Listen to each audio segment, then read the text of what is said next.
nous avons passé en revue les différentes difficultés auxquelles un pays comme le Sénégal est confronté dans la construction de son ambition numérique. Nous nous sommes rendus compte qu'il y a pas mal de facteurs aujourd'hui qui relèvent d'un manque de cohérence et d'articulation, parce que la volonté politique est très forte. Le Sénégal dispose des compétences qu'il faut. Il a une stratégie pour le numérique. Et c'est maintenant dans le déroulement, puisqu'on a une transversalité très prononcée du numérique qui touche tous les secteurs d'activité, toutes les couches de la population, et que c'est à ce niveau-là certainement qu'il y a des difficultés à inventer le bon modèle pour que cette articulation de toutes les initiatives puisse produire de la valeur et projeter le Sénégal parmi les pays leaders africains du numérique. Est-ce que dans ces 12 éditions, on parle d'urgence et de priorité? Qu'en est-il exactement? Alors justement, c'est bien d'interpeller toutes les parties prenantes à travers l'urgence, parce que justement, si vous avez toutes les parties, toutes les composantes pour relever un défi et que vous n'arrivez pas à les mettre en cohérence, c'est en cela certainement que l'urgence est un élément important. Parce que si nous n'arrivons pas à transformer tout cela en valeur, comme j'ai l'habitude de le dire, le temps perdu dans le numérique est un temps qui ne se rattrape pas, parce que les autres acteurs, les autres pays, les autres économies auront mis en place des stratégies qui portent et finalement retarderont nous notre économie. Et si on fait aujourd'hui une évaluation, est-ce que le numérique sénégalais est bien structuré et accompagné bien sûr par les partenaires et évidemment les autorités? Alors je pense qu'on peut faire beaucoup mieux que ce que nous avons. Si nous partons du principe que les pays africains avec lesquels nous avons partagé le même départ et qui ont exactement les mêmes conditions économiques et sociales que nous, sont parvenus à avoir des avancées plus significatives que les nôtres. C'est donc le moment de nous rendre compte qu'avec les atouts que nous avons, il faut que nous puissions accélérer la transformation de ces atouts en bénéfices, parce que le numérique est le seul accélérateur qui peut permettre d'amplifier la création d'emplois et de pérenniser en fait une économie performante. On parle ces dernières années de la réglementation du secteur. Est-ce qu'aujourd'hui vous sentez qu'il y a des avancées?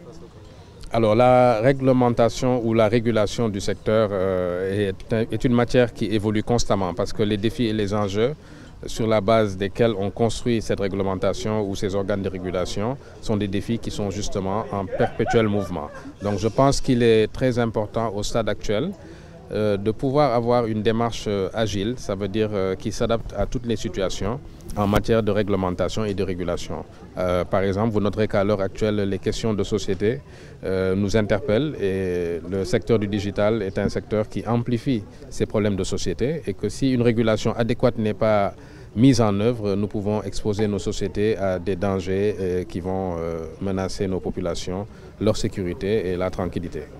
Alors, vous avez pointé des incohérences dans la politique de l'État en matière de numérique. Quelles sont-elles et quelles sont les solutions?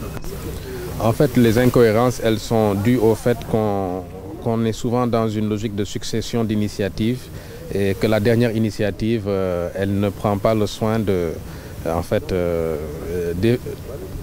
j'allais dire, enlever ce qui était là avant de mettre quelque chose de nouveau. Donc c'est un peu ça le défi auquel nous sommes confrontés. Ce n'est pas une tare sénégalaise, ce n'est pas une tare du numérique, mais c'est qu'aujourd'hui, il faut de nouvelles logiques de gouvernance dans tous les secteurs et dans tous les pays. Et ce nouveau type de gouvernance qui est préconisé doit être agile et doit être capable d'investir sur quelque chose et de se rendre compte 2 ans après que cette chose n'est plus adaptée pour le résultat escompté, et de la laisser tomber pour aller vers autre chose. C'est ça l'agilité, c'est de ne pas avoir peur d'abandonner quelque chose qu'on a construit avec beaucoup d'intérêt et qui finalement s'est avéré inopérant. Et le secteur privé a son rôle dans ça? Le secteur privé doit s'organiser, parce que l'État a besoin d'un partenaire organisé, parce que c'est très difficile aussi pour l'État de dire je fais la construction numérique et qu'en face elle a une multiplicité d'acteurs avec qui elle doit parler au titre du secteur privé. Donc je pense qu'à ce niveau-là également, il y a un travail à faire.